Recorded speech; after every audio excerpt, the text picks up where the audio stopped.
Bax, sərbəstlik və təbiilik bu üslubun əsas xüsusiyyətidir. Sərbəstlik, bir də təbiilik bu üslubun əsas xüsusiyyətidir. Sərbəstlik və təbiilik publisistikin əsas xüsusiyyəti deyil, məişətin xüsusiyyətidir. Görüşdük, sərbəstlik və təbiilik. Çünki gündəlik birimizlə danışanda sərbəst və təbii formada danışırıq. Məsələn, bir şair, bir həkim, məsələn, deyək, bir nazir öz üslubunda danışsa əgər, orada sərbəstliyi olmayacaq onun. O məcburdur ki, qaydalarına var, onların öz qaydaları var, yəni öz sözləri var ki, o sözlərdən kənara çıxın. Şair məcburdur ki, o məcaziliyini qoruyub saxlasın da orada o şeirində, nə bilim, o mətnində. Sonra nazir məcburdur ki, o rəsmiyyəti qorusun o sənəddə və yaxud da ki, o danışıqda. Ondan sonra sayaq indi, nəyin dilidir bu? Gündəlik, arxaik normayasından gündəlik danışıq dilidir. Yalnız şifahi formada olur. Diyaloji nitq formasıdır. Ondan sonra deyirik ki, sərbəstlik, təbiilik bu üslubun xüsusiyyətidir. Sərbəstlik və təbiilik bu üslubun xüsusiyyətidir. Sonra keçdik indi ən vacib məsələ. Bütün üslubların deyək ki, oxşarlığı var. İki dənə xüsusiyyət. Bir, ədəbi dil normalarına uyğundur bütün üslublar, tabidir. Ədəbi dil normalarına tabi edirlər. Bu bir. İkincisi də deyirlər ki, ədəbi bədii dili təşkil edirlər. Bütün üslubların iki dənə oxşarlığı var. Birinci xüsusiyyət, ədəbi dil normalarına tabi olurlar. İkinci xüsusiyyət, ədəbi bədii dili təşkil edirlər. Bu üslubların hamısı birləşir, nəyi təşkil edir? Ədəbi dili təşkil edirlər. Daha bədii yox, üzr istəyirəm. Ədəbi dili təşkil edirlər. Bədii olanda bədii üslub qatılır məsələyə. Deməli, ədəbi dili təşkil edirlər. Belə bir xüsusiyyət deyə bilərik.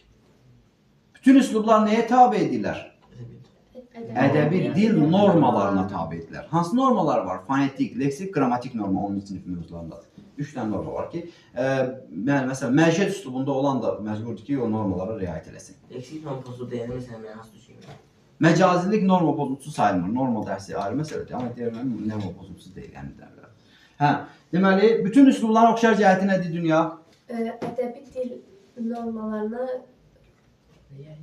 tabi olur. İkincisi, bədii yox, demək olmaz başlayır. Ədəbi dili təşkil edirlər. Bütün üslublar. Bax, bu necə düşür? Venn diaqramı düşürək belə bir məsələdir. Bax.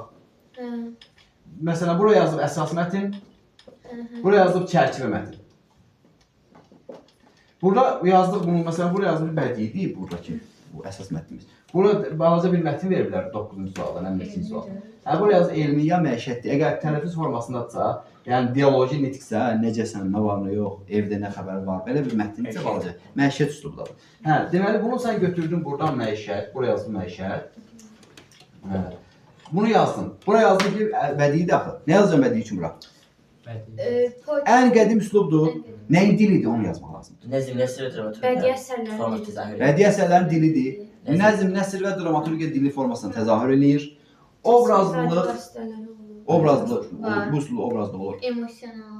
Obrazlıq və emosionallıq olur. Bədii təsviri ifadə vasitələrindən istifadə olunur. Ən qədim üslubdur. Bunu da deyə bilərik.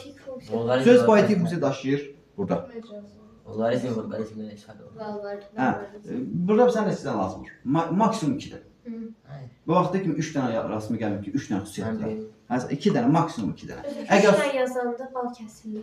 Əgər sualın şərtini yazıb ki, 2 xüsusiyyət yaz, sən 3 dənə yazmışsansa bura, o balını azaldacaq. Sualın şərtini yaz. Sualın şərti var.